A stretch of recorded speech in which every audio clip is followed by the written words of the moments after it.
thonë të dyat janë në këtë situatë, konsideroj. Po, ndërkohë i përmendëm që partitë politike tashmë kanë filluar të fokusohen tek kandidatët që do t'i propozojnë për zgjedhjet lokale, ndërkohë apo shkohet drejt asaj që ka gjasa të kemi 2 palë zgjedhje për një hersh? Koha po shkon asaj. Ne po shkojmë në atë drejtim praktikisht.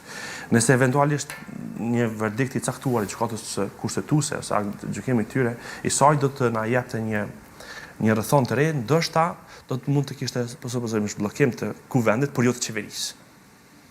Çka nëse konstituohet kuvendi, po se kemi numrat për qeverinë dhe kjo është çështje fundamentale pastaj.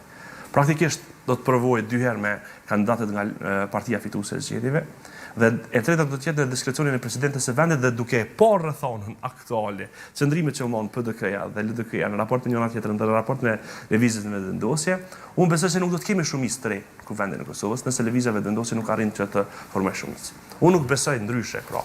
Unë konsideroj që vetëm lëvizja vendosje në këto rrethona mund të formojë një shumicë me partnerët aktual dhe me ndonjë deputet të lirë që do të mund të votonte për shkak të mos humbte mandatin. Por ndryshe, nuk shoh nga pozicionimi aktual një partneritet në mes të LDK-s dhe Partisë Demokratike, Aleancës dhe të Nismës Social-Demokrate dhe Listës Serbe. Nuk e shoh si të mundshme, sepse nuk ka kohë për qeverisje.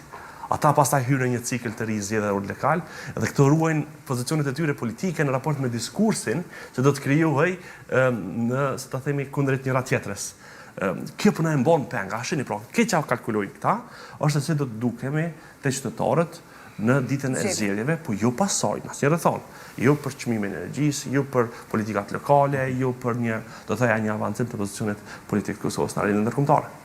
Po, por megjithatë, pse lëvizja vetëvendosje nuk e konsideron një zgjedhje të mundshme që ka në rastin e Fatmir Limajt apo me Nismën Social-Demokrate, por tenton që ta shtyjë në këtë mënyrë dhe sa kish me dëmtu pastaj në zgjedhje lokale dhe vetë lëvizjen vetëvendosje një gjë e tillë. Jo vetëm në zgjedhje lokale, por edhe në zgjedhje qendrore kur do të çata të mbahen.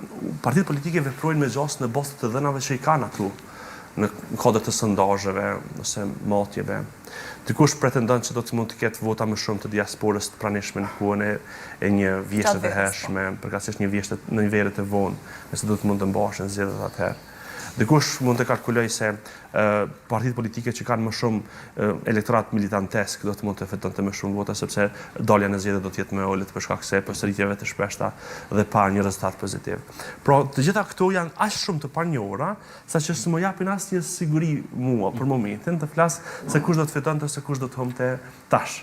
Por gjithsesi ka një farë diskursi të përgjithshëm, ora që të jem gabim, se dalja në zgjedhje do të jetë ulët. Nëse do zgjedhjet do të bashin për shkak të një reflektimi që është si produkt i një mosbesimi që kanë qytetarët ndaj partive politike si institucione. Sipas matjeve të besimit në institucione, ju e dini që partitë politike janë institucionet që kanë më së paku besueshmëri